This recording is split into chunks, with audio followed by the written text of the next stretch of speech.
Everyone. In just a second, I'm going to be introducing author Wendy Corsi Staub, and we are going to be talking about her brand new book out this week, and it's called Little Girl Lost. And I love this book so much. I cannot wait to talk to her about this.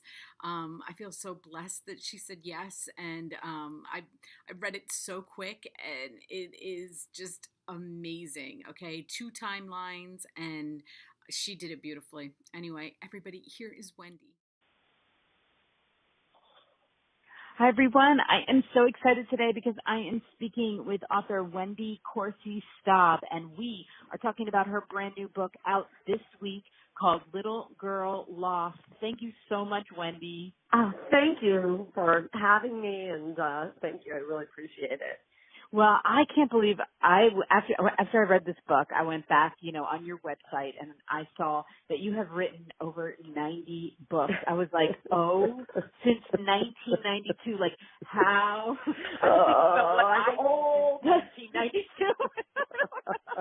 I'm old. I'm tired now. Oh my goodness, that is incredible. That is just incredible. Well, I have to say they weren't all, big suspense novels that were 100,000 words. I wrote a lot of YA, young adult stuff, early in my career. So, and some of them are ghostwritten, that I wrote for others that I can't even officially claim. So, yeah, they're not all like these very time-consuming books. Yeah, but the thing about ghostwriting is, like, you can't tell us, but you still have to do the work. I have good stories. I have really good stories. And people have tried to get them out of me sometimes. I'm like, no, I signed something. I can't. But, yeah, my husband and kids know. Aw. Well, I love this story so much. And, it takes me a while to get into, like, a crime. Usually, like, I don't consider myself, like, thriller books and, but crime books, I'm like, it takes me, but this took me I was like, okay. Oh, good. And this one took me no time at all to feel connected. Because, sometimes it gets a little, like, you got to get into it a little bit. And characters were, but right from the beginning, I felt a connection with Amelia, and you had me, like, at hello. So thank you for saying that, because the opening, I know, is always so important. I rewrote this opening right up until the day it went into production, like for a year and a half. The first two chapters, because that's always the toughest. You have to, you don't know, exactly where you're going to. You have to keep going back and layering things in and pouring things out. So you are the first real live person, other than my husband, who has read it. Other than my husband and obviously my editors, but who's read it, and I really appreciate that feedback, because I get so nervous and the book isn't out yet. Yeah, because and you know what? I've always been telling authors this, because I will read the book and then I go back and I read that first chapter. Oh, I do that too. Do you? Everybody. I always do. Yeah. The author I've told that so far just looks at me like I am insane. Oh, really? Yeah. I always do, and I listen to books on audio, so I'm playing them from the beginning. I read while I'm swimming, and you can never know when the end is coming, so I started doing that automatically, and now I'm like, I do it everywhere. Yeah. Yeah. So what happens to me then is I always say that my last word of the book is the last word of the first chapter. And I went back to do that today, and I was like, you know what your last word of the first chapter was? What was it? A baby. Ooh. I know, and then, so then I loved it like 10 times. I don't know, everyone out there, I know I'm crazy, but that, to me, those were the last two words of the book that I read. You know what I mean? Oh, my God. Of my reading of your book. Yes. And then that capture. Yeah. Oh, my God, I love that you said this. You're so smart. I love this. I read a lot of books, but I just started doing that, and I find I'm like, it gives me a whole new, like, I don't know, whole new feeling about it, because I'm like, look at that. Look at how she set me up. And then those last two words were like, you have to read the book, okay? Because I'm not going to give spoilers. But if you read the book, you realize that those two words mean everything. They do in this story, yes. Well, I'm going to let you give everybody your. I don't like to give away anything, so I'm going to let you do it, because you're good at this, and and then we'll know where to talk. So go ahead. All right, we'll do it with no spoilers, obviously. Obviously. And so this is a book about. Well, first of all, it's the first of three, and they're all about foundlings. And a lot of people don't know what a foundling is. It's an abandoned baby, like a doorstep baby. So that is what the three books have in common. And this one is set in 1968 and 1987. Oh, wait, I'm losing my mind here. In 1987. So it's considered, I guess, historical. For some of us of a certain age, it doesn't seem that way.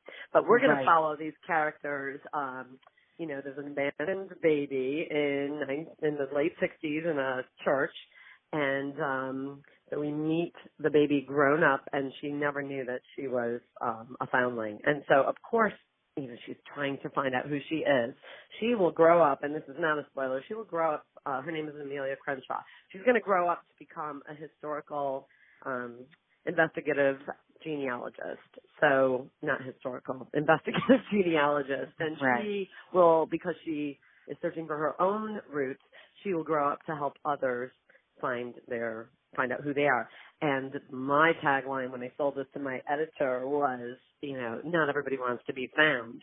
And she said to me, Charles Manson had children who don't know they're Charles Manson's children. So that, because we just make it into a suspense story, she's like, well, where's the suspense coming in? And I'm like, not everybody is gonna, and not every child you might think you want to know where you came from, but not always, roses and happy rainbows, in your past.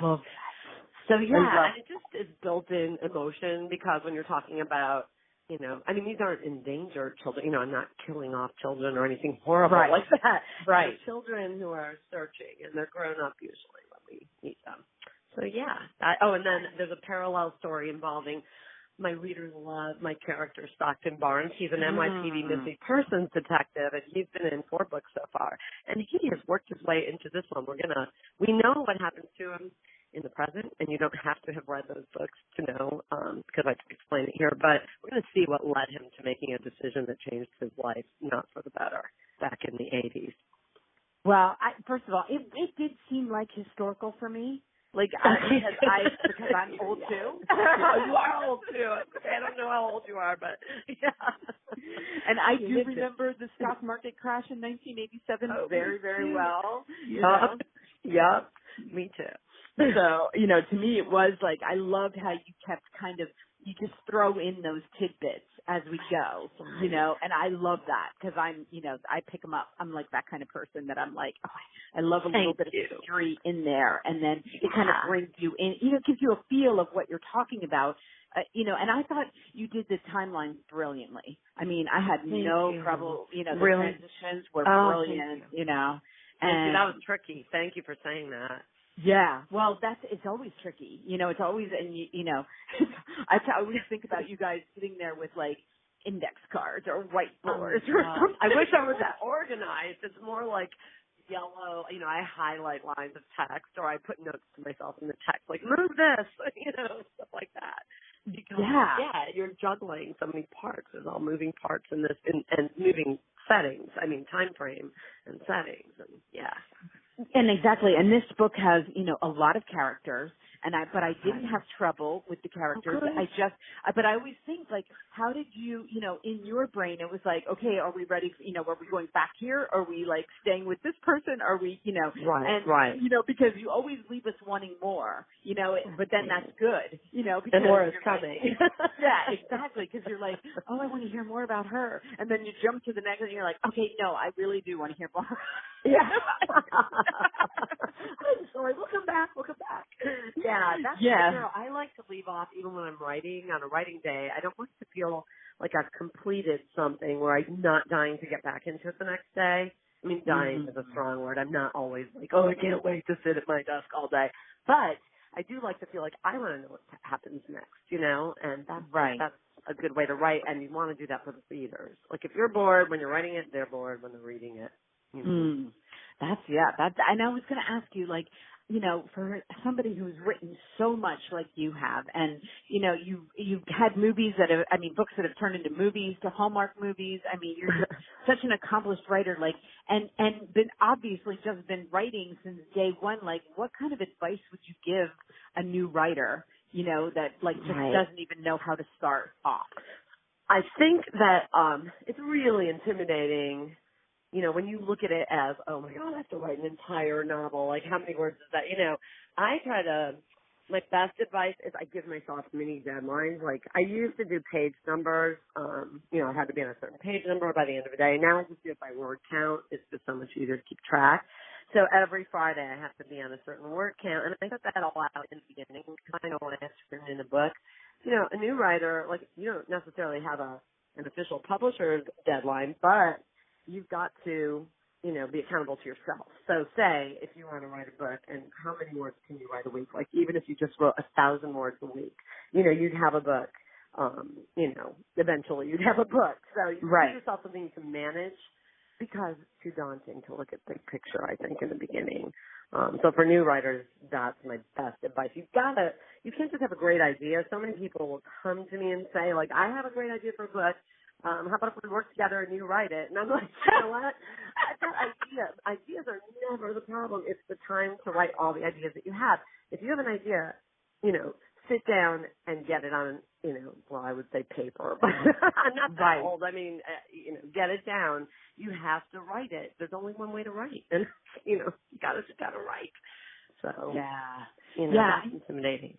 And I always think that also it's like, it's not just about an idea, because you've got to write a book. Like, it has to be more, especially somebody who's reading this book. This isn't just an idea. Okay? Right. This It's got to build, Well, you have to learn the craft too. And I think it's interesting that so many people sort of, aspiring writers, maybe not those who are actually sitting down and doing it, will think anyone can do it. But it's a craft. It's like anything else that you have to learn, and it's a business. So it takes years to really sort of, prepare for becoming a published author, just like anything else. You need to learn the markets. You need to learn the craft. You need to hone the craft. Yeah. So that's key. I think people expect, we live in an instant gratification world, and people expect it overnight. And you hear about those stories, like, oh, he wrote, she wrote her first book, and now she's a zillionaire. It doesn't happen that way. I've been doing this for many years. It's always going to be hard work, and it always has been. There's only one way. Yeah, I truly believe that too. And I read a lot of new authors, and I don't give bad reviews. I will just not review. Yeah. Yeah. Good. But it's like, you can tell, and it's like, you want to say to them, I see 5 things wrong on this first page. Like, as a reader. Exactly. Like, I don't know how to write. I know how to read though. No, that's like craft, and, having a good editor, because editing yourself is a key step, but you have to have someone else edit the book. And because the stuff that, I had to cut, and I will tell you, I think my editor and I were talking about this the other day, I think we cut 50,000 words from this book. It was brutal. We went through so many versions of it because the story is so complex. I got it all down. It was like a purge, and then I was like, oh, there's too much. So, we cut 50,000 words, and it's still close to 100,000 words. So it was That's what I was going to say. I'm like, this isn't like a 200-page book, okay? No, it's too meaty, and it's not long and drawn. Any more than it needs to be. But I mean, I had dragged the pacing down in the first version. It definitely, So that's brutal. Like, I needed her eye because I loved all my words. I needed to tell you everything about these characters, but you didn't need to know. And you might find some of this later. Yeah, no, that is incredible. I've never heard that. I'm like, wow, when you say you're editing, because of course now with social media, you get to see when authors get to that point and they're like, now the editing, like, oh God, it's so stressful. It is. Although I do always breathe easier once I have a draft, I am actually a first draft writer too. I do one big draft editing as I go, and then it goes to my editor, and then I revise, with her notes. Like, I don't do a draft and then revise my own entire draft and, so on. I work with someone else's eyes, I think, after I get that first draft down. Mm. Well, let's talk about the title and the cover, because Little Girl Lost, like, I love that. And everybody who is looking at this cover as we are talking about it, look at the way the girl is written. Yep. Yep. I loved that. I mean, Harper's art department worked so hard on this title. And like my agent and editor and I had conference calls about this cover. So it was like everybody wanted to get it just right. They blew it out of the water with this. I loved it. And I loved that fight. That was the finishing touch. And I was like, yes. I love the colors. I love the blue. Yes. And then the red, and then your name's in red. Like, you know, I'm a very artsy person, so when I see a cover, I'm like, what are the things that stand out? And it's like those blues, and then that, like, because everybody, especially on Instagram, they're making pictures out of these things now. I mean, they make artwork out of your covers now. So it's, you really pay it. You're like, whoa, I didn't even see that color. Like, they'll pull colors, and you're like, wow, that is amazing. So now I've like really been paying attention, and I love the title because it means so much. The book. Yes, I love it. Meaning sort of here. It kind of, you know, that becomes clear. Like in the end, when you look back on the title, it's like, you know, it's very, So I don't want to give it spoilers. I know, we can't give spoilers. I did see the next one is coming out next summer. And, you know, everybody on Goodreads, when I went through, because I only read the reviews after I've read it, and they're all like sad. Everybody's sad. I'm sad. Oh, We're really? all sad. I'm writing it in between these phone calls today, actually. I know, you're like, I can only write so fast. Sorry. The next one's actually, I'll give you the title for the next one. We've heard it here first, because I don't think I put it out there anywhere else. It's called Little Boy Blue. So, and I'm looking at cover art with my editor. Like this week we saw some of the preliminary stuff. So Little Boy Blue is coming next. And then, you know, once you've done that and you have a third book coming, I'm like, oh my God, now I need another little, because I think I'm doing that. So I think it's going to be Hush Little Baby, but I'm not sure. I'm not sure that marketing will go. We have to talk next year when this happens, because, you know, when that one's getting released, because I cannot wait to read it. And, you know, when it's just, I just found, you know, when I read that on Goodreads, I was like, see, everybody else feels like I do. So that must make you so excited. The book is releasing this week, and already, like, everybody is loving it, and I'm so happy for you. Thank you so much. I really appreciate hearing that. That made my day. Good. And then it'll give you a incentive. You can go write the next one, you know, keep writing. Yeah, exactly. So you have to find, and that's the thing, like, there's always something interesting that can drag you away from it. So the other day I went online and I did see a few, I think it was Goodreads. I saw a few reviews, and that made me get right back. You know, I was drifting away from my work, and I totally get that. To get right back to work because they're excited, you know, and it works for people. So yes, absolutely. Well, thank you so much, Wendy. I'm going to have all of her links listed below this video, and especially that big Amazon link that you can go there and just buy it with one little click, and which I do all the time. Yep, me too. And I can't wait to see how this does this week. I'm so excited for you, and please, you know where to find me next year when this comes out, because we can talk again. Yes, we'll talk again about Little Boy Blue. Yes. Thank you so much. Have a great day, Wendy. Thank you. Okay, you too. Thanks. Bye-bye. Bye. Everyone for watching. Wasn't she awesome? Oh my God, I love her. I cannot wait until her next book, and she's so sweet. But anyway, guys, go get the book. It is really good, and I see it all over the place. Okay, I'm gonna have the links listed below here. You can just press on that Amazon and buy it. And I just want to thank everyone for listening, and thank you, Wendy, and thank you for letting me read this book early.